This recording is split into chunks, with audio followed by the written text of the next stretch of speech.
In today's episode, we go over the new world record, answer some questions, and I have a guest, Zach Garber, on, who's a delegate for the WCA, to go over a bunch of questions on that.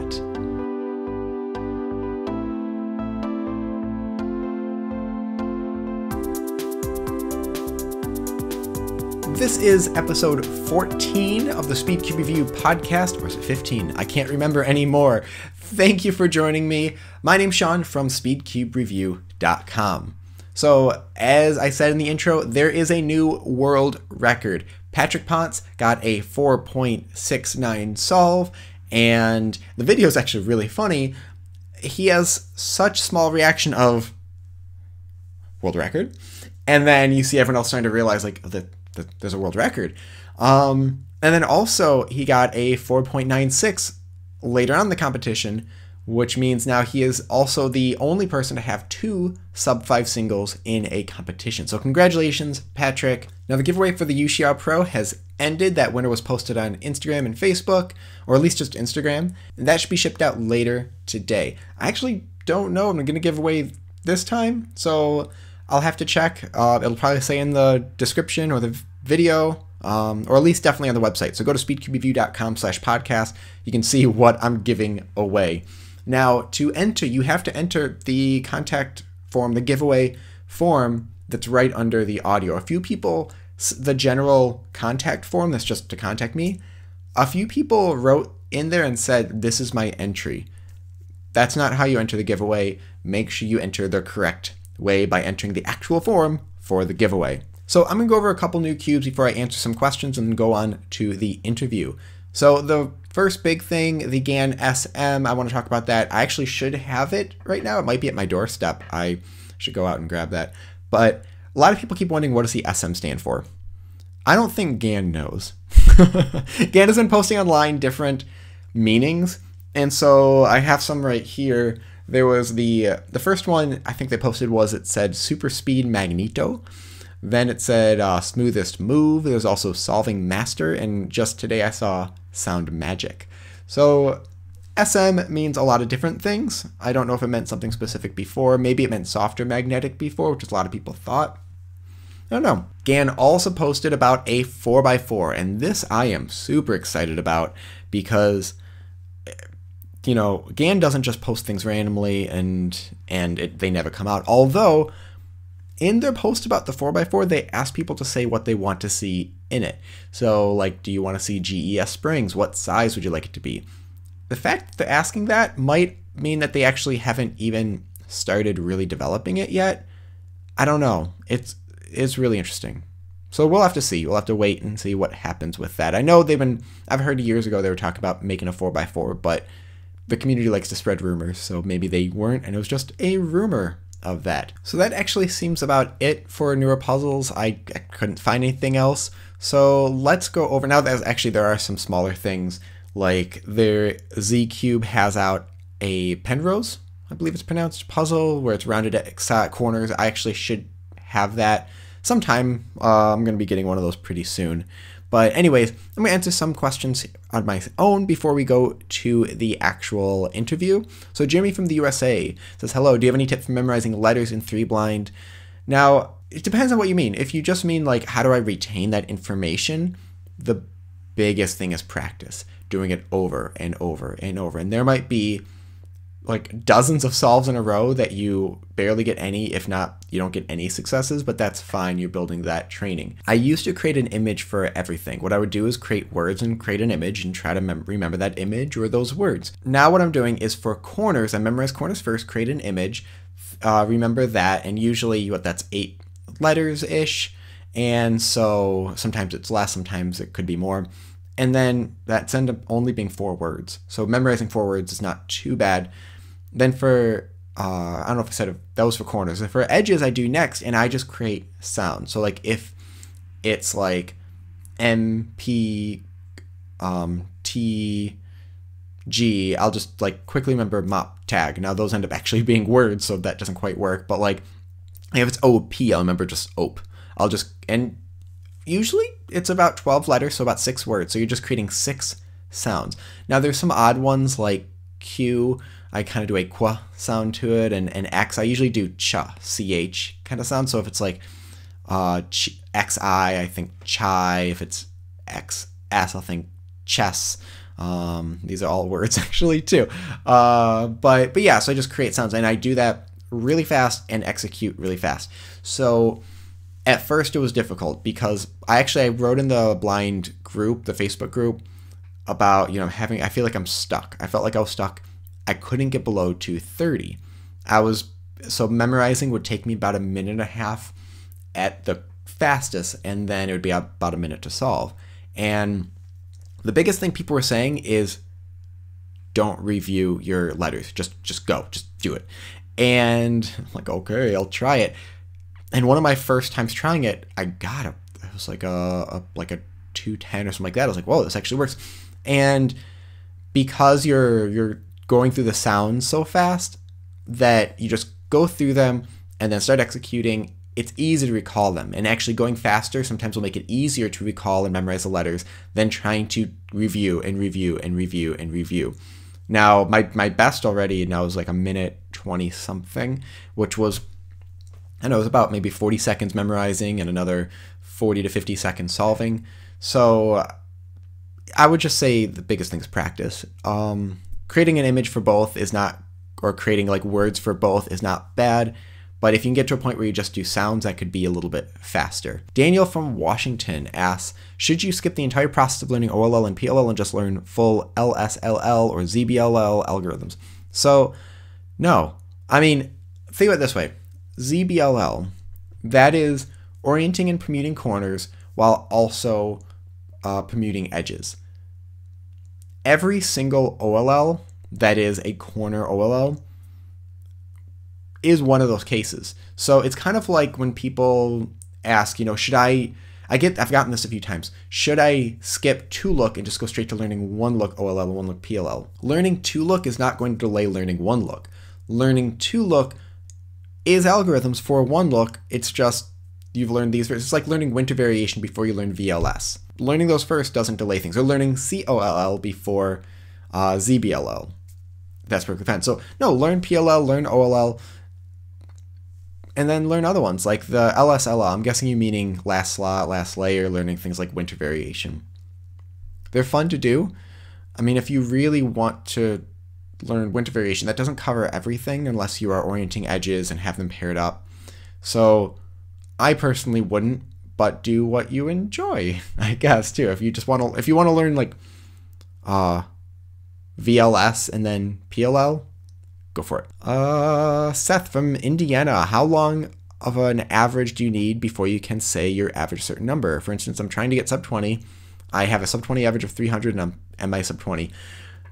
It really depends on you. A lot of people say 100. An average of 100 is what you need. Some people say it should be your global average, meaning that, you are constantly under that time. I really stopped worrying about what my sub is because sometimes I'll have a good average, sometimes a bad average. And at some point, if I get a faster average, great. I don't even remember what my best average is anymore because I just solve. I'll check it once in a while and be like, hey, that's a better one, or hey, that's a worse one than I normally do. Like, I think right now my average of 100 is worse than my average of 1,000, which when you get to a certain time, that'll happen a lot, but it's like, okay. And then I have one more. Okay, Mark from the Netherlands. What do you think of the effect of so many puzzles, and 3x3s in particular, are to the market? Are some smaller brands just dying because they don't make cubes of the same quality, for instance, GAN? And for a second question, do you think the amount of 3x3s currently on the market makes it more difficult for newer cubers to begin cubing because they don't know what puzzles they should get? So as far as the hurting smaller companies, I don't think so. Like, Yushin's a smaller company as far as 3x3s, but they just came out with something new, and a lot of people like it. Or for example, the, which was it? It was Kung Fu. There we go. Kung Fu made a 2x2, 3x3, 4x4. I hadn't really heard of them before that, but their 4x4 and their 2x2 took off. And even though they're smaller, as long as a couple people get it and start saying, wow, this is actually really nice, it'll spread. Do I think it makes it hard for people starting out? Yes. That's actually why I started my website. I've talked about this in the past. I used to have a website where I still do called Violin String Review, where I reviewed violin strings, and I did that because there's like 100 different violin strings out there. What's good? And then when I got into cubing, I was like, well, this same sort of situation. So I kind of cloned the site. If you look at the two sites, they're very similar in the way they're set up, same sort of star system and everything. But same sort of thing. And I make videos and do the website almost purposefully so people can check things out and get an idea of what's out there. So it can make it hard, but also in a way that you can get almost any puzzle and still be fine. What I think makes it difficult for people is they feel like that they don't have the right puzzle. So like they'll get, even something really cheap. They'll get, a Guanlong. And there's people I've seen who will kind of go after them and say, oh, that was a horrible choice. Don't get that. You can be under 10 seconds with that puzzle. You won't see probably anyone under 10 seconds using it, but you could be. And it's not a bad puzzle at all. So is it hard for people to start off? Not really, but does it make it confusing? Definitely. But that's about it with questions and cubes. The interview went actually kind of long, and we go off track, talk about things that are not cubing, so it's a little more casual. But there's a lot of discussion on delegates and how competitions are put together, which is why I wanted to get Zach on the program. I met him at a competition, and yeah, I want to get him on so we can talk about that stuff. So I'm going to send it over right now. So I'm here with Zach Garber. He's a delegate for the WCA, and he was also the 2x2 world record holder judge. So thank you for joining me. I was like, ooh, he would say world record, and I know for sure that's not me. It's the wrong person interviewee. Yeah, you've judged a lot of. How many world records have you judged, or at least been there for? I was thinking about this morning. I judged Rami's 2x2 world record average. Mm-hmm. I also judged Rami's 5 something that he freaked out about. I was there for Danny Rose Levine, it's national records for NAR for Scube. I was there for Mark Boyanowski's, NAR for Monty Blind. I was there for Walker's FMC NAR. I was there for Patrick Ponce's 3x3 world record. I've been present for Thompson's 4, Drew Bradge's 4. So I've been present for quite a few North American records and at least 1 or 2 world records. Mm-hmm. Quite a few, actually. And that's actually that I want to talk about the Patrick Ponce one. Yeah. So and I talked about this earlier in the podcast. But what happened? Because it counted and then it didn't count and then it counted again. So what happened that day? We initially, got the 4.69. Everyone's screaming and yelling and, trying to calm everybody down so the competition can go on. But we grab Patrick's cube, we'll take it to the scrambling station, and then we will scramble it and make sure he can reconstruct the solve. Mm-hmm. So we gave him the cube, and he wasn't able to reconstruct it. And he's just like, oh, that's not what I did. We're like, oh, all right, scramble it again, give it to him. And he solves it. Still nothing. He's like, yeah, that's not my solution. Mm-hmm. So we're like, oh, crap, he got a misscramble. So, that was the 5-10 minutes. We're like, oh, God, I don't know what happened. So he's like, oh, wait, I have video. So he pulls out his camera, hooks it up to somebody's laptop, and we're like, oh, yeah, that's the right scramble. Mm-hmm. So we scramble it, and then he plays the video, and he's like, oh, yeah, I did yellow cross, not white. And he does yellow cross or white, either, vice versa. And he's like, okay, that was it. So it was a brief minute there where he was unable to reconstruct it, had no idea what he did. And we're just like, that, if he doesn't have video, that's just going to have to be a, extra scramble. But fortunately he had video and it was the right scramble. So it counted. And actually, I think I saw something that said he used to just do green and blue, and he recently switched to being color neutral. Oh, yeah. I saw that too on Patrice's fan club instead of in the Cubic friends. Now, if it was a misscramble, because misscrambles have counted before as records, yeah. How would that then work? If it was a misscramble, would it officially not count, or would it have to go to somewhere else? Since we since we noticed it at the actual competition and not after the fact, we would have just DNF'd it. We would have just given an extra scramble. There's a possibility, there were 4 delegates there: me, James Hildreth, Jacob Ambrose, and Corey Sikowski. It's possible, that we could have left it as like a provisionary, if it was just off by like, an R move or just off by a couple of letters maybe. But if it's, completely different, of course, they wouldn't have counted it. But more often than not, anytime somebody gets a misscramble in competition, they just get an extra. And with the world record, the WRC probably would have counted it as a DNF or not present, unless it was, like you said, an R move off. Because recently at a Canadian competition, Bill Wang had a bunch of 5x5 scrambles that were wrong, but at the very end, they were just like R prime instead of R.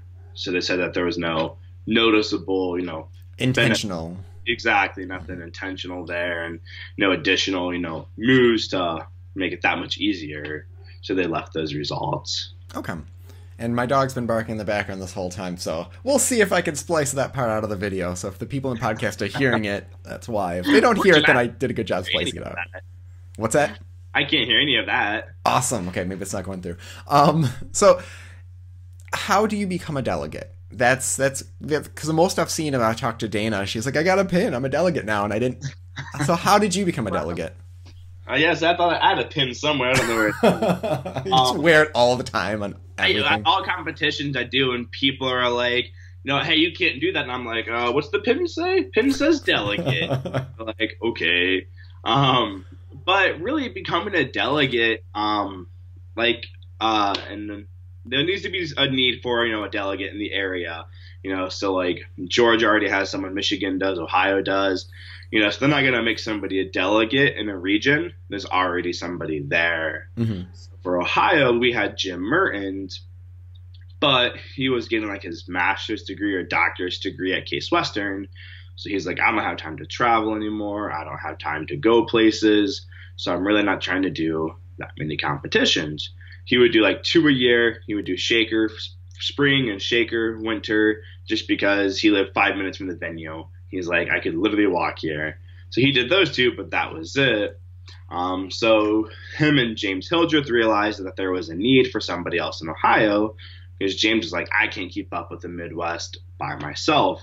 There's too many competitions. I'm being booked, 3, 4, 5 months in the future, and I don't have any time myself for school. So Jim Mertens, little by little, kept doing less and less just because, pretty busy, And when I think it was Michigan Alpha 2016, I was over at James's house and we're sitting at his table and he's like, hey, you want to be delegate? And I was like, yeah, sure, that sounds great. And he's like, cool, we'll talk more about it then. And really that was it. Now obviously, I've known James for, about 2.5 years before he'd offered that. But one of the biggest things is just being somebody that, they see as responsible, knows the regulations, goes to competitions, is willing to travel, is hardworking, is helping out. Because a lot of people are like, oh, I want to be a delegate. But I'm like, yeah, I've definitely never seen you help out, or, you just, 12 years old, has no car, can't drive. And so really becoming a delegate is just, always having the drive to help out at competitions and knowing the regulations. And then some other delegate sees a need for one, and then you get appointed as a candidate delegate, and then you're candidate delegate until they see you're fit for the role, and then they make you a full delegate. So yeah, becoming a delegate is as simple as someone saying, hey, you want to be a delegate?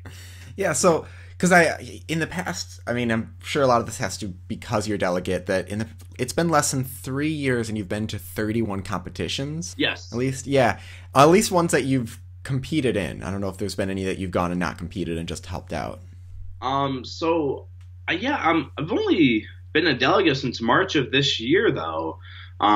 Since I've been delegate, I've been to, 9, 10 competitions this year. But my first year, I went to 1. and almost died thanks to the weather. It was Michigan Mystery 2014. I drove up there fine Friday, but apparently there was an ice storm overnight. So I'm trying to leave the hotel Saturday morning, and there's just the slightest incline, and my car could barely make it up the hill.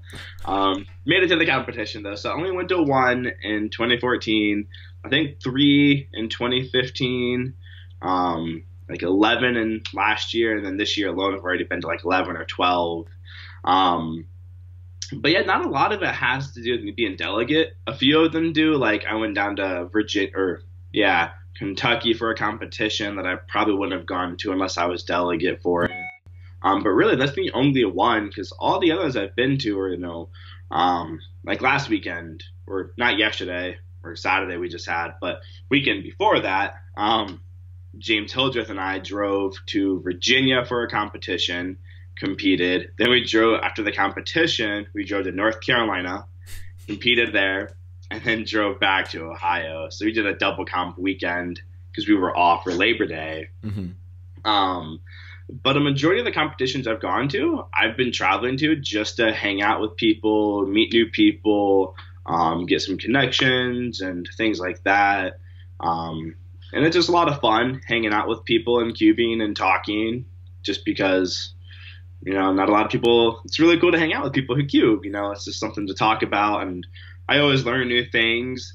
People like watch me solve and be like, wow, that is the worst thing I've ever seen. What Ryan DeLine all the time would be like, you've got to be kidding me. He's like, that is not what you do. And I'm like, yeah, that's what I do for that case. And he's like, please don't. He's like, just do this. And I'm like, oh, okay. Or like Blake Thompson all the time. We went out to dinner once and he was watching me solve. He's like, did you not know the OLL? He's like, it's just like, fat fruit rough. And I'm like, oh. He's like, oh, it's fat sexy F. And I'm like, come on. And all these cases people show me all the time. So I know I'm constantly getting faster. I would say like I probably jumped like 3 seconds alone this year. Well, that's also because of your SpeedCube Review Special Edition Volk. It is. It really is. Although I found out that when I'm delegate, I seem to do worse because I'm always making sure everything's running. Everyone's doing what they should be. I've got people scrambling. I've got people judging. Because over the weekend, I didn't make cutoff for 4x4, but I made cutoff for 5x5, which is complete opposite typically. Yeah. But 5x5 was first, and I'm like, okay, everything's going cool. So I did 5x5. But by the time that was over, I realized we were already behind.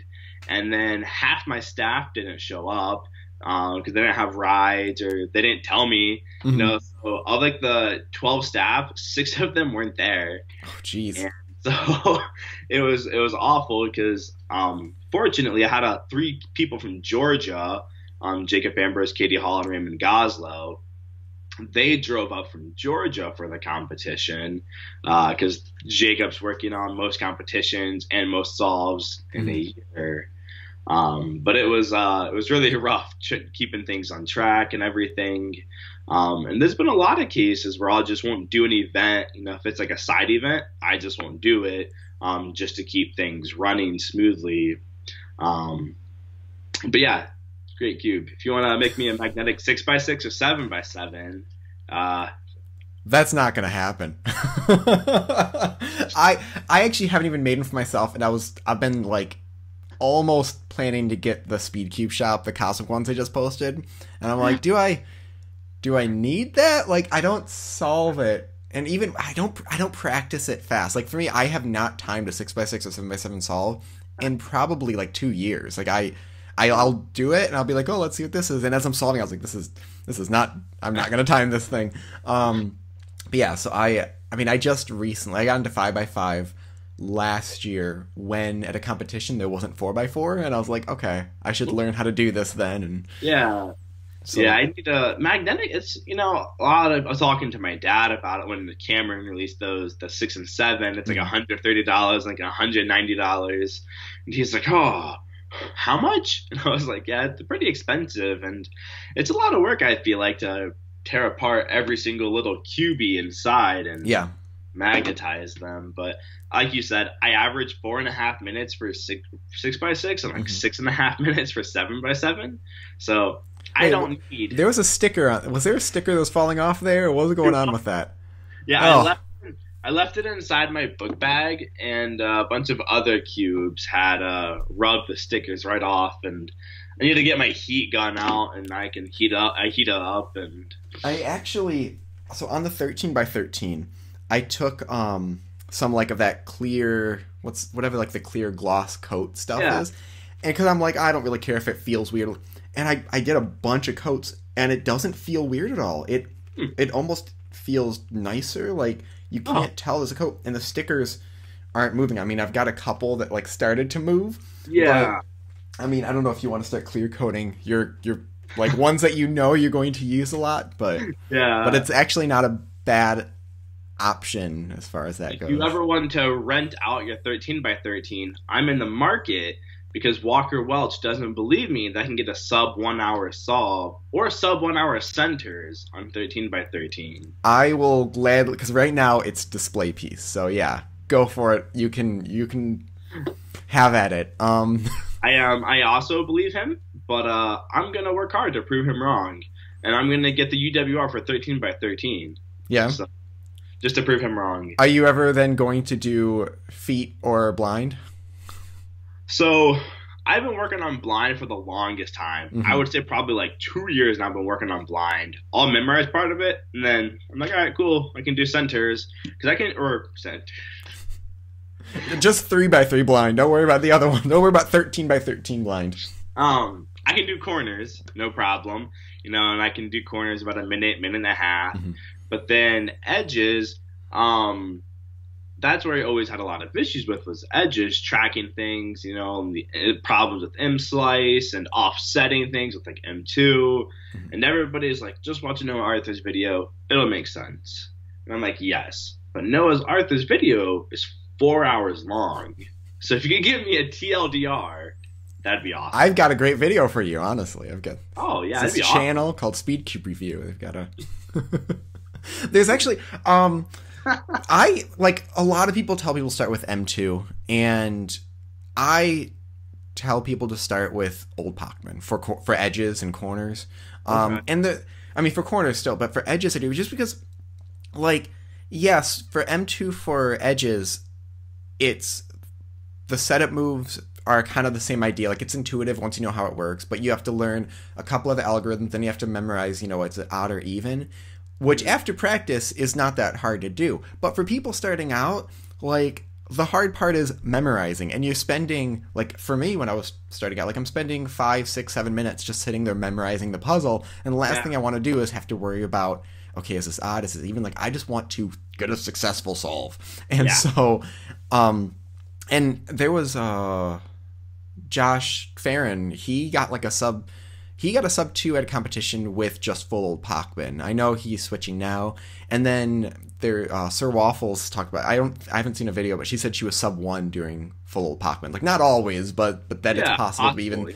Yeah. So, but yeah, I'll send you that video. Yeah, great. Yeah. And so blind, like I said, I'll do it on planes a lot of times. I'll practice, things like that, just because it's not. Nonstop. I don't always feel bad when I cube on planes, but I'm like, what? I paid the $400 for this ticket. I can do what I want on it. But I just feel bad, nonstop cubing. So a lot of times I'll do blind because it'll be like 5 minutes of silence and then just some clicking. And so blind is something I'm very interested in because I think it's a really cool concept and definitely far easier than I ever would have imagined. Because when I first got into cubing, and the first competition I went to but didn't compete was U.S. Nationals 2011 because it was at OSU, an hour away. Yeah. And so I went to that, and it was just, a great time. But I saw people doing blind there, and I was just like, that's mind blowing. Like, I don't know how that's possible. How can you memorize the whole thing and do all 50, 60 moves? And then, 4 years later, when I started cubing, speed-wise, I saw people and I talked to them about how to do it, and like, oh, it's like 3 algorithms. I'm like, what? Yeah, you're just tracking where each piece goes. Exactly. Yeah, just track each piece, and I'm like, oh yeah, that makes a lot more sense now. Yeah. I've been starting to warm up with blind because like right now, I was talking about right before we started how it's like it's cold in this room, and I know if I start some solves, I might get a lucky one, but I'm going to be like, oh man, my times are horrible. Let me do like 30 solves to warm up, and then by that point I was like, I'm done. But I'll do like 1 or 2 blind solves because I don't really care so much about being as fast as I can. But okay, so there's a couple questions people sent in, and Tim from North Carolina, and this is actually, it was a perfect timing. I don't think Tim knew you were going to be on. He says, what is the process of creating a competition in terms of getting a delegate and contacting the WCA to make it official? So worldcubeassociation.org/delegates. You will see a list of all of the delegates for North America. You said North Carolina, so his would be Chester Leanne or Jacob Ambrose. So he would just scroll down. Their email is right beside their name. And you'd shoot that person an email like, hey, my name's Tim. I want to have a competition in Raleigh, or I want a competition in Hendersonville. And the delegate would email you back, and they would start a discussion about it. What experience do you have organizing?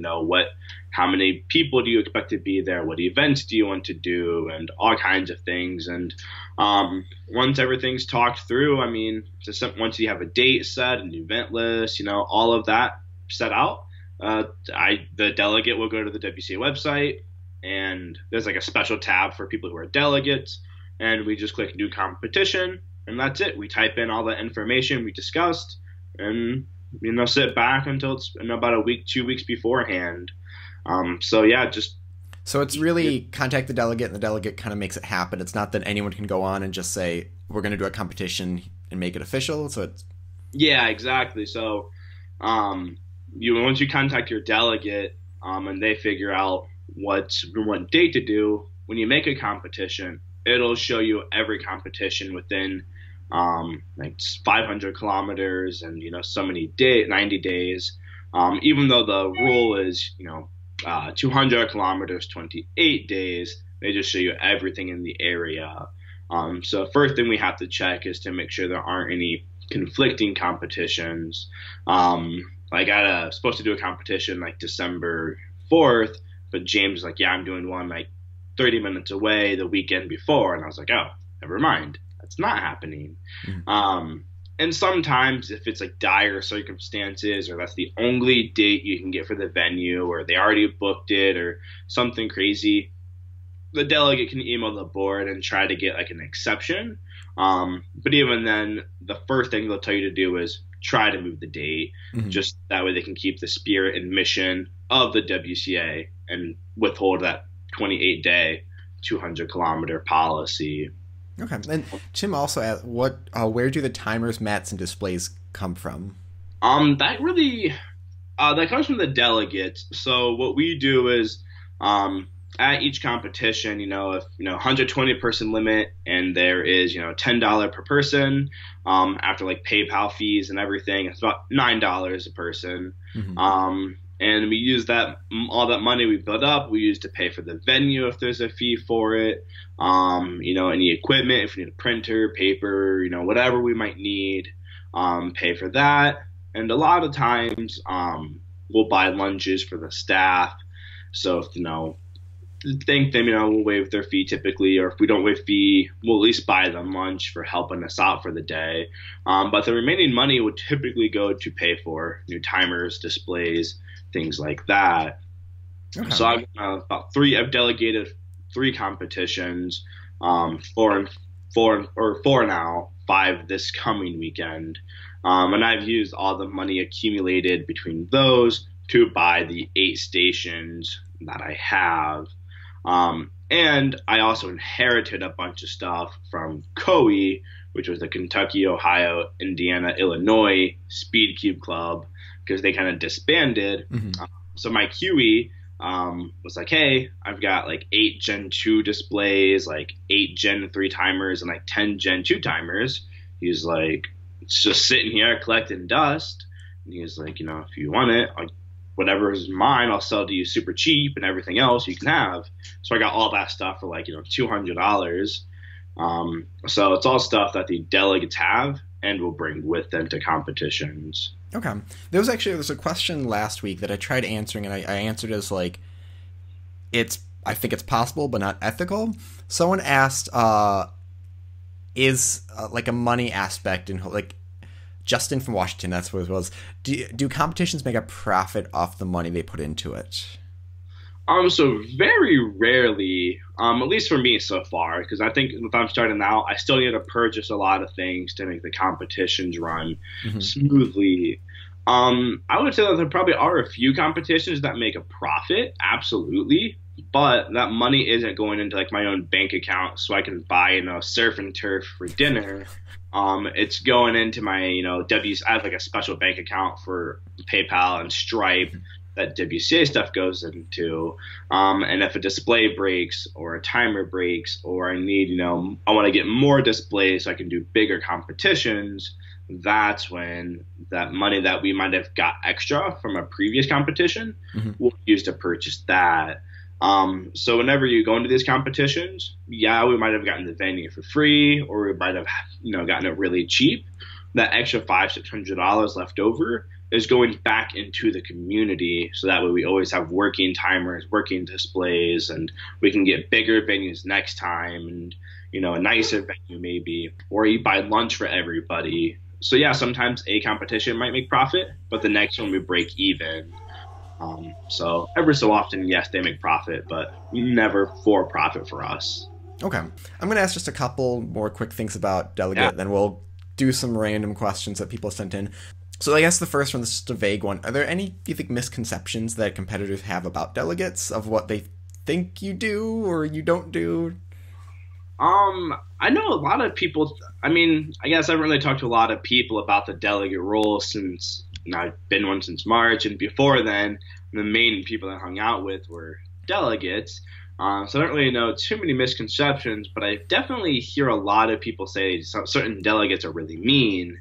And I've gotten cussed out at, and I've had some really nasty emails, and I've seen the emails other delegates have received. And a lot of parents think we're just being jerks when we make their kids cry. And I can tell you, I've made a lot of kids cry, and it's not a happy thing. Like, I feel genuinely awful when a kid cries. Like, I want to be like, I'm sorry, but it's just the rules. And it happens every competition. I make a kid cry. And even before I was delegate, there had been some certain times I'd made, people cry. Even certain parents. And they'll be like, we drove, 8 hours for this competition. What do you mean you're going to DNF my son? And I'm like, yeah, he had a front-facing camera. That's against the regulations, or that cube is illegal, or he can't use this, can't do that. And parents think we're just being jerks to their kids. But it's an official competition. Actually, I don't know why I did air quotes. It's an official competition. Official. Exactly. It's something that we're upholding, like I said, the spirit and mission of the WCA. If I let this one kid use an illegal cube, the next kid is going to, and the next kid, and then, where does the line draw? So it's not that we're trying to be unfair towards that person, but it's just something we have to do. Or if we have to lower the number of people into next rounds, that's where I have the most issue with parents. Like, oh, we stuck around an extra hour so my son could make it to the second round, and you're telling me you're taking 10 less people now. And I'm like, yes. And that's why on the WCA website it says number of competitors to next rounds are subject to change, including up to the day of. Just because I'm like, yeah, no one wanted to help. We're an hour behind. I don't have time to take 60 competitors. I have time to take like 30 now. So yeah, I think one of the big misconceptions is that we're just a bunch of mean people who want to see kids cry. But that's not true. We're just trying just a little bit there. I don't go to competition. I don't like scan there and like, that kid, yep, he's the one who's gonna cry today. Like pull a name out of a hat. Right. Just like, oh, John Smith today. Oh, and it's just, we're just, upholding the rules so that we don't get yelled at by our bosses, which are the board and WRC. Because at the end of the competition, we write up a report where we talk about this venue, we talk about the organizer, and then any incidences that happened during it. And a lot of times I'll bring up the ones where, front-facing cameras or transparent cubes, multiple logos. And that's a thing I run into a lot because I live by a lot of really famous cubers like Drew Brads, Lucas Setter, Blake Thompson. And kids will always ask for their autographs on the cubes. But what they don't know is that as soon as they have them sign it, it makes it not legal. Yeah. And we've had that issue a lot with Lucas because there ought to be one logo on one side and Lucas will sign the other side. Mm-hmm. And then 30 seconds later, that kid will bring the cube up to us. And we're like, you can't use that. Yeah. I've gotten a few people ask for me to sign the cube, and I always like preface it like, you know, like I'll say if there's nothing, I'll be like, yeah, I'll sign the center if you want. That way you can still use it. And it's like, yeah, because a lot of them don't realize that it won't be usable anymore. Exactly. And so that's always unfortunate, especially, you know, like, or even just over the weekend, Drew Brads was there, signed a couple Pyraminxes or Pyramai, whatever we're calling them. I've never thought about that. Yeah. Pyraminx. Yeah. Pyraminx puzzles. Pyramid shaped puzzles. Whatever we're going to call them. He signed a few, and I only had, I think, maybe 2 kids try to use them. And I was just like, yeah, I'm sorry. You have to borrow one and get a different one. And then this is the first time I ever had this happen, but a kid thought we provided the cubes for the competition. Like, he signed up and he registered and everything, and he brought up a cube to use as like ransom. Like, you'll hold on to this cube and then you'll give me a cube. And he had a Rubik's brand 4x4. And we scrambled it, and he's like, oh, that's what I have to use? And I'm like, yeah, that's the cube you brought to us. And he's like, oh, I thought you gave me one. I was like, no, whatever you bring to us is what we're going to give you. And like, if you want to ask around if somebody has one, sure. But otherwise, yeah, that's the one we're going to use. And well, I was going to ask, actually, if you had any interesting stories. So is there anything else kind of like that was sort of like, I mean, you don't have to name names unless it's someone famous, and yeah, call them out.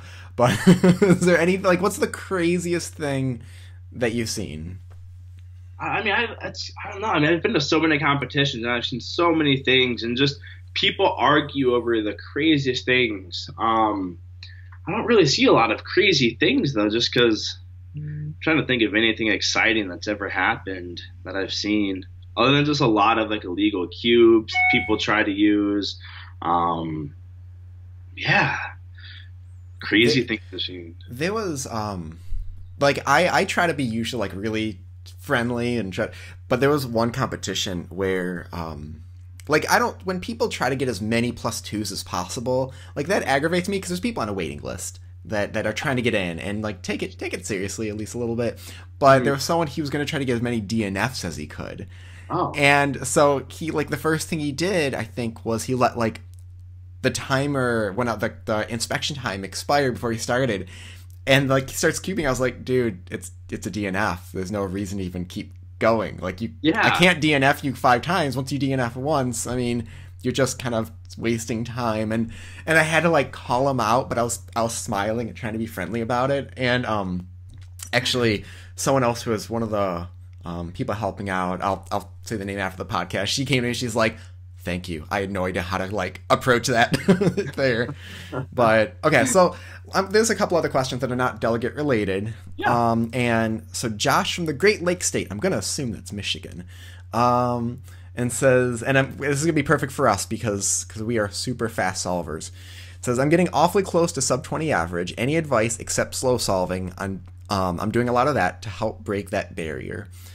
So do you actually, if you want to go for it, do you have any advice for someone who's trying to get to that sub 20 average besides slow solving? Yeah, because I was there for the longest time, and that was such an exciting thing to break when I got my first, sub 20 average of 100. Mm-hmm. I used to have like a sticky note on my desktop with the exact date I got my first, sub 20 average of 100. And one of the biggest things for me was F2L, because I would just do the absolute worst cases possible. I thought it was really fast, and it was, but it was a 20 move insertion because I was just doing sexy over and over and over to insert it. And I'm like, I can take that 20 move insertion and cut it down to 6 moves. Mm-hmm. So Crazy Bad Cuber actually had, at the time, it was like a couple of 3-4 years back, he had a video about F2L. It was like a 10-minute video, I think, and I watched it, and that really helped exponentially. In cross is a big thing, actually tracking your whole cross during inspection. Mm-hmm. which is a bit challenging sometimes, depending on what speed you're at. So even like the first 2 or 3 pieces, but knowing how to insert those so that as you're doing those, you can look for the fourth piece. But that was the bigger thing that helped me get sub 20 was just better F2L. Yeah, I was actually going to say the same thing with F2L, that there was one, I remember, I don't know the exact day. I didn't write a sticky note. I should have. But there was a day I spent about 2 hours. I just sat at like my dinner table and just tried things. Like I just experimented. And I experimented mainly with sledgehammer. And I think I've shown this in some video of mine. But like my fastest, I think it's my fastest solve, one of my fastest. I had sort of this case where there's a piece that needs to be inserted, but it's sticking up. And I saw that from the cross. Like I had the cross and I knew that was going to be there. And instead of taking out what I like kind of figured out from doing some sledgehammers is that at least if it's in that front right, which actually that's the thing. Don't just insert things in the front right, people. Yeah, exactly. But I found that if I moved it to the opposite side, so did like a U and then did a sledgehammer, wait, what did I do? Jonathan from Washington, if that's your name, might want to skip a few seconds while Sean and I give you some F2L advice. So, no, I got it now. So it wasn't the U, it was a U prime. So if I put it like across from it and then do a sledgehammer, it's like set up perfectly for an insertion.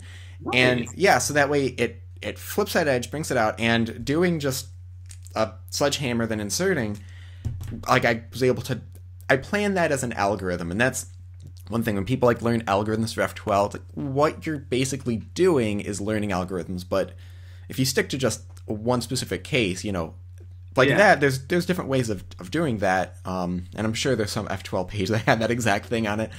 But because of how I was holding, I was able to just insert it without really thinking about it. So yeah, so just experimenting with F2L is my big thing. Yeah, and like I said, after that, and then it's just memorizing, full PLL and full OLL if you don't already know it. But yeah, I always feel a lot of people memorize OLL and PLL fast because they think that learning last layer algs is going to be the quickest way to sub 20.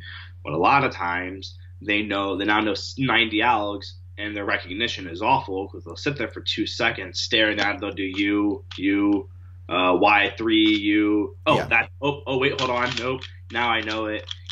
So. Yeah, and there's probably a lot of times like you and I both have F2L under 10 seconds, and then it gets that last layer and hoping to get that fast enough. And the people like Felix who do the first 2 layers in a few seconds, 4 seconds. So if we at this level, for us getting the first 2 layers in under 10 seconds, and we could do 4-look last layer and still be under 20. So although, so and I've changed my OLL and PLL algs a lot, but a lot of people they'll learn the algs and then they're like, hey, what should I do next? COLL. And for me, I started learning other ones, but I learned them because I learned one OLL and then I learned a different OLL, and then I was like, hey, if I do that one, the colors look like this. So I was learning different variations just by checking things out.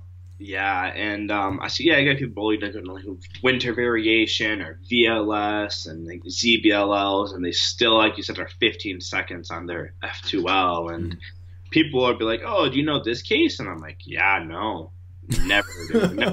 Or like Drew Brads, he got like a 525 over the weekend, and he was like jumped up and was just devastated because he had honestly, I don't even know it. And that's one of the big things. I don't know the names of cases because people, other than some PLLs I know, but all the OLLs, I don't know if they have names. And if they do, I couldn't tell you.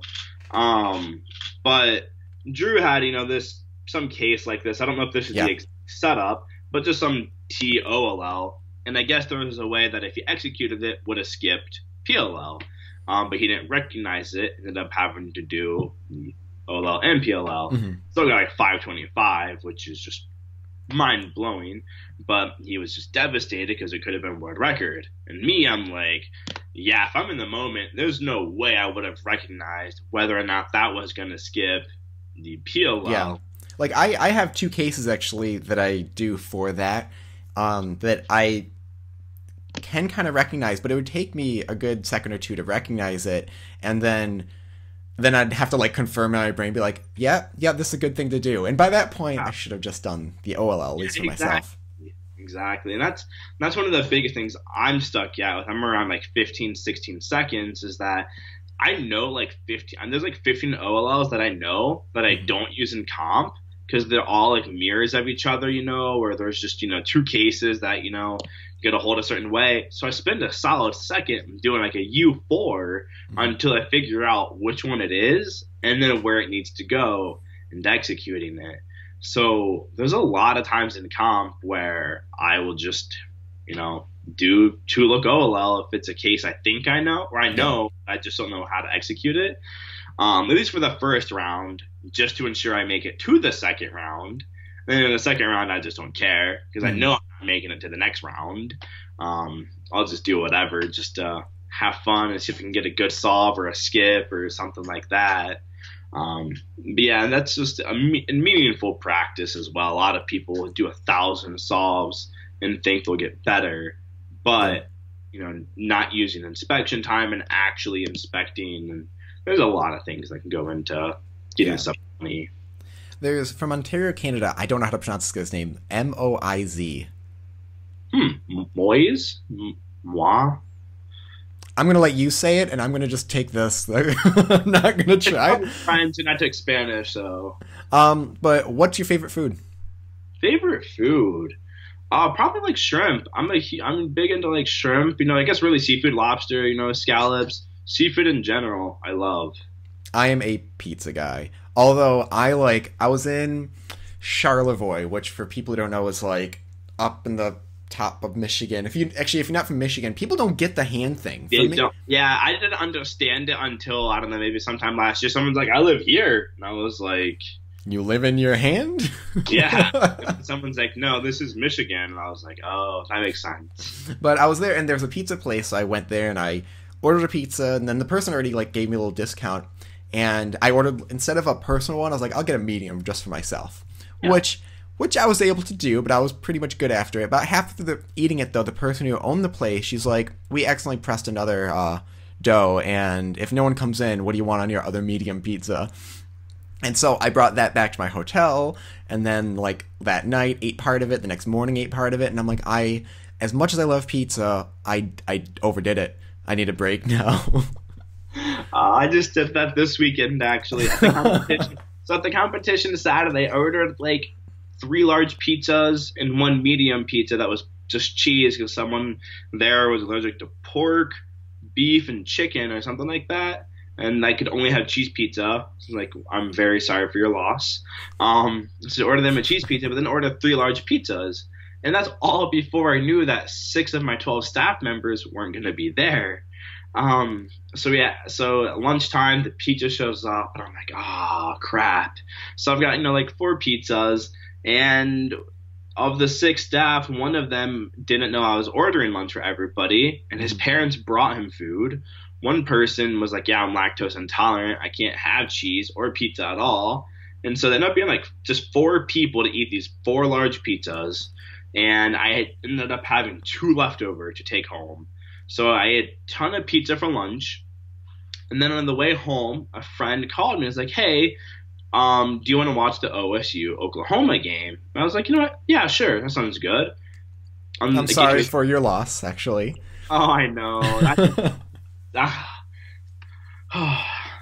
going to be a long season. And I got there, and he's like, oh, yeah, man, I got 2 pizzas here. And I was like, oh, yeah, pizza. And then I still had those 2 large pizzas left over. So yesterday for lunch, I ate part of it. And then for dinner last night, I had some more of it. And then I had to throw it away today. I went to the kitchen this morning, grabbed some coffee, and I looked in the fridge and saw the 2 pizza, the last pizza. And I'm like, no, I can't do it. 4 meals straight is just pizza. So I threw it away. But well, there was the next question of what is your favorite sport and your favorite team, since we brought up college football. Man, see, my thing is, there's really no sport that I can think of I don't like. I guess soccer. I don't like soccer. So sorry to all you soccer fans. I don't. I've tried, but I can't get into it. Yeah. Just it's like 90 minutes of just 10 guys running back and forth, Like, it's 20 obviously very athletic. Like, I've tried running across the field once and I'm winded, so that's like, Yeah, that's like my two younger brothers. They try to play as many sports as they can. They don't care what sport it is; they'll play it. So every sport the school offers, they play. And this year they decided to do soccer, and so I go to those soccer games, and I will literally have no idea what half the calls are. They're like yellow flags and red flags or yellow card. They call them cards in soccer. yes. And I'm just like, what just happened? Like, I didn't see anybody get hit. And they're like, oh, it was, charging or whatever. It's just all kinds of crazy rules that I don't get.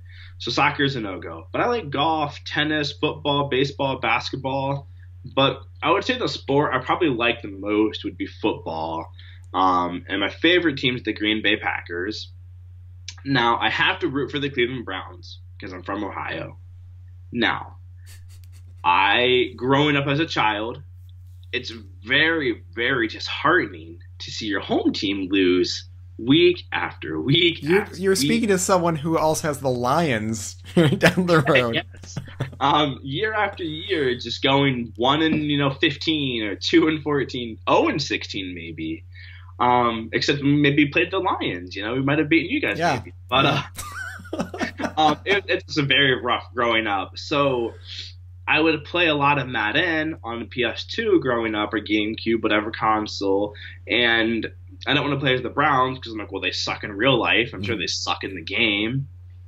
Well, my favorite color was green, so I'm scrolling through the names of teams. I'm like, oh, Green Bay Packers. That's convenient. And I picked them, and I was like, oh, well, cool, I won. And I started picking them more and more, and then I started memorizing the players' names, and then started watching it on TV. And little by little, they became my favorite team football-wise.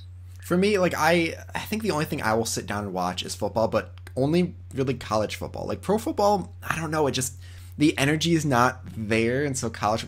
And I think just any Big Ten team, I'm like, root for that in Central Michigan, because I went there. And I went to Central during the glory days. Like, we were in the top 25 at one point, I think... Yeah. Did we go undefeated? I think so. But we were a MAC team, so it didn't really matter. It's like, oh, you're undefeated? Great. You get to go to the Pizza Bowl.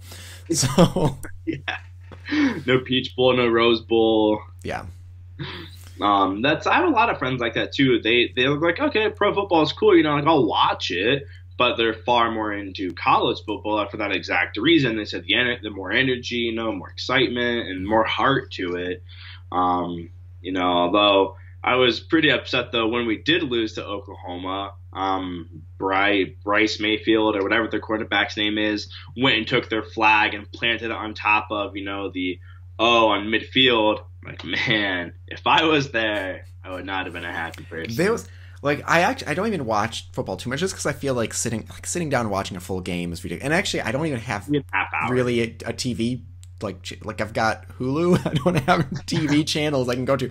But I had a wedding, and they just did ceremony, but they didn't have any speakers the speaker wasn't working they're just going to play music for dinner. I told them, I was like, how about this? It's like, just use my speakers for a couple hours. I'm going to go get some dinner somewhere else. And I went to this bar. I didn't even realize it was a Michigan State game. Was this last year or 2 years ago?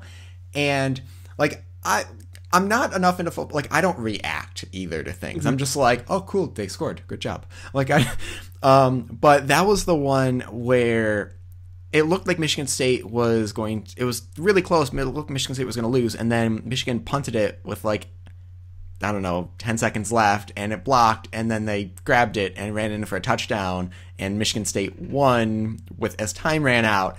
And I had never seen chaos so crazy in a bar. Like, I actually had to text my wife. I'm like, okay, people are going to go crazy. Here's what just happened. I need to fill you in on this. Yeah, we go to Pizza House in Ann Arbor after a lot of competitions, and it's pretty much a sports bar and grill that happens to serve pizza. So I guess a sports pizza house maybe. It's a big pizza episode. People always, and every time we go there, the place is packed. People watching football or tennis, basketball, whatever is on. And every time I walk in and there's football on, though, I'll yell OH, Hmm. and hopefully somebody answers IO, but usually it just gets a lot of nasty looks. And so James is like, you really shouldn't do that. You're going to get mugged. And I'm like, yeah, I know. There's someday someone has to do like a prank where you scream OH and everyone just holds up a cube and starts solving it one-handed. Just everyone in the whole bar. At when they called up like Drew and I don't know, I think there were two people from Ohio who made it to finals. And each time they walked out, I yelled like OH, and everybody around me just turns and looks at me, and I'm like, IO, like Ohio. They're like, what? They're like, nah, just go back, stop, just go, keep watching. You know, it's exciting to be from Ohio when we're good at everything but football, really. You know, Indians, we're on an 18-game win streak. The Cavs, you know, we made it to the championship, you know, 2 years in a row. We don't want to talk about the Browns or Bengals or Red Sox. Michigan is just either like amazing or horrible. Like Pistons, either they're great or they're horrible, and the Red Wings are either great or they're horrible. Like there's no. Yeah. Although I stopped watching hockey after the strike of 2005. Was it? For people who don't know, like there was a hockey strike. There was no hockey for a year. Like there was no games. And after that, like a year of no hockey, I'm like, okay, I'm done now. I would have been 10 years old, so I don't remember that. Man, I am getting older. It's weird. So it's weird going to schools and like kids talk about, yes, I learned in history class, like, yeah, I was there, like, or I was in high school when that happened. Like I'm not that old, I don't think. Yeah. Oh, that's one of the things that, like, when I look at registration lists for competitions, to see the age, like, I'll email parents, like, oh, yeah, just send me your son's date of birth. And she'll be like, oh, it's 3/21/2007. And I'm like, Like, what? You know, and I'm just like, that can't be. Like, no. Or when people are like, yeah, I'm a 90s kid. I was born in 98. Like, no. I was born in the 80s. I'm a 90s kid. Like, right, I was born in 95, and I'm barely a 90s kid, you know? I mean, I'll see, like, those BuzzFeed posts about, you know, like, oh, you're a true 90s kid if you remember these 7 things. I'm like, oh, gee, that's a lot of things, but all right. And half of them, and I'm like, oh, okay, well, I guess I wasn't born in the 90s after all. 90s was a weird time. Like it was just a weird side effect of the 80s. It's just... Yeah, and then half the 80s are coming back. We got, like, neon shirts, and, you know, we've got, like, all the neon colors, the big hair. Like, 80s are making their way back, so you'll get to feel at home again. Well, let's sort of wrap this up. So there's a lot of people who've never been to a competition. What would be one thing you want every competitor to know? Like, this could be, you know, what to expect, how to behave, how to help, just sort of what should anyone who's going to a competition know? Have fun. That's, like, one of the biggest things, like, and that's what another thing I've seen a lot of kids cry over is, you know, let's say they do average sub 20 at home, and they'll get like a 25-second average, or they'll just get they put so much pressure on themselves to get a good, you know, first average that it ends up being far worse than what they do. And I had that issue at my first, like, 1 or 2 competitions. But that's such a huge thing, is to make sure you have fun, and socialize. Cubers are really nice. You know, they might look, you know, like us, and, you know, might look mean old people, but we're not. We're really nice. And I remember my first competition, I kind of sat off. I went alone. I drove up to Michigan by myself, and I sat there for probably like the first 2-3 hours just by myself. Didn't say a single word, did nothing but just sit there and, like, look down and cube. And then finally, at some point in the day, I mustered up the courage to say hi to somebody. And it ended up being Yushin Chin. Mm-hmm. Which the only reason I spoke something to her was because I saw her book bag said Yushin, and I'm like, well, that's not a pretty common name.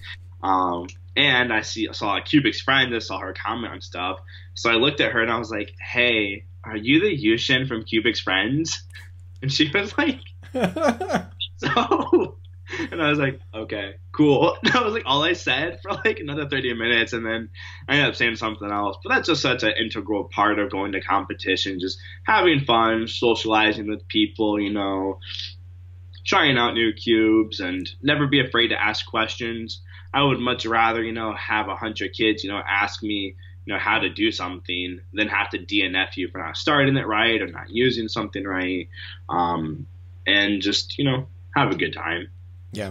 My first competition, that was because I went by myself too, and my channel wasn't big enough so people knew me. Like some people I think did, but I remember I saw Jahua Rubix. I sat next to him waiting to be called, and I was like, "Aren't you?" And then he was like, "Yeah." And I was like, "Oh, it's nice to meet you." I was like, so and so. I have this channel." He goes, "Yeah, I think I've heard of that."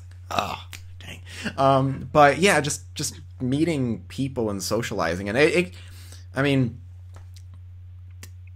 was just a lot of fun. Although I bring puzzles now because I've got stuff to bring so people can try stuff out. Yeah. And I'm sure I must have made James so angry. There was a competition. I didn't realize that my table was like behind where the competing tables were. It was like an odd setup room. And so all these kids just congregating around trying stuff, and James like, get your stuff out of here. And I was like, sorry, man. I didn't realize. Well, and that was the issue that I had over the weekend, is that we had set up a competitor waiting area, but we still had 20 leftover chairs. So we just set all the chairs up on top of the stage behind the scrambling table. But for some odd reason, people thought that those chairs were the competitor waiting area, and everyone's sitting behind the scrambling laptop. And I was like, whoa, no, get out of here. Get out of here. But yeah, it's always a good time, and yeah, like trying out new cubes from people, or there's been times like I think it was like a way long V2 maybe. It was an okay cube. Mm-hmm. I don't know if that's what it was, but some kid, he had like 2 logos on his 3x3, or I don't know what was wrong with it. But I asked if I had a cube he could use, and I was like, yeah, sure. I gave him 3 to try, and he was like, oh, I really like this one. And that he came back and was like, oh, I got a PB average on that. That was really good. And I was like, awesome, man. Well, do you want the cube? And he's like, what? And I was like, yeah, take it. And he's like, are you sure? And I was like, yeah. This story sounds kind of familiar. But yeah, and so it's like, yeah, man, you can have the cube, and he was just blown away. Mm-hmm. And so yeah, it's always a great feeling, to make someone else happy by either giving them a cube or letting them borrow one, and talking about personal best, and feeling of accomplishment, even though I lost my streak, so I'm angry. But I got it back. But I was at 31. Yeah, I was at 31 competitions. My 30th competition, I lost it. So I didn't even make it to 30 on my 30th competition. What streak are you talking about? Just my PB streak in general. Like getting a PB, at least one PB at every comp? Yeah. So that was my 30th competition, and I lost it. Which, the event list was like 2, 3, 4 PRS Cube. Mm-hmm. So it's like the absolute hardest, group of events, because I've done all those events 28 times prior. So unless I got like a really good average, there was no way. And actually, I think I +2 out of PB average on one of them. But for like Scube, I averaged like 16 seconds on Scube. So I thought, oh, hey, I can learn some algs before the comp, and I'll get that average. But I forgot all of them and got a really bad average. Yeah, so I'll do Scube a little bit, but I know my basic algorithms, and that's it. I don't do it anymore. I just know one. I think it's Sledgehammer, just R prime, like L, R, L, whatever. That's the only alg I know, and they only know Monkey do 1313's method, which is just to spam that over and over and over and over till it's done. Yeah. So it might be a 6-second solve. It might be a 26-second solve.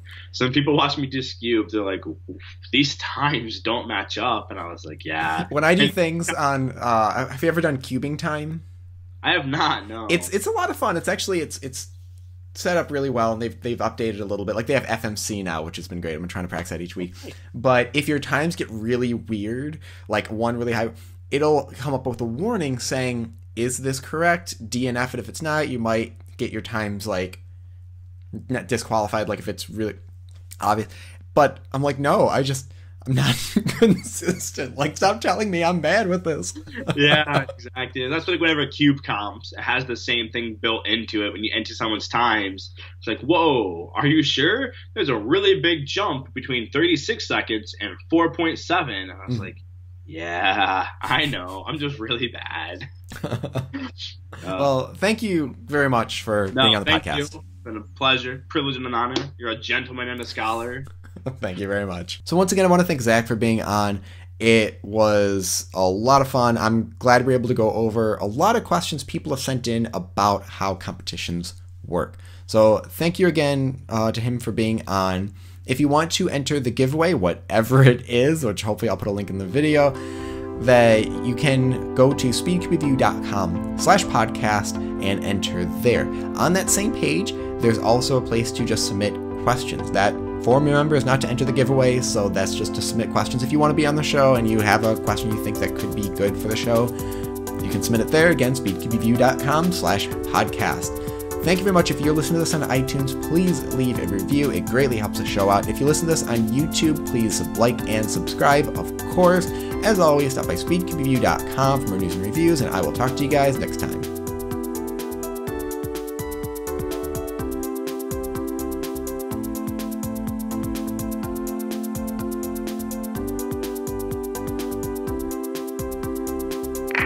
My dog is really going crazy. Oh, DHL just stopped by. Actually, I think this is a GAN Air SM that's at my front doorstep right now. Ooh, nice. Yeah. So let's wait a minute or two while the dogs calm down, and then we'll resume from there.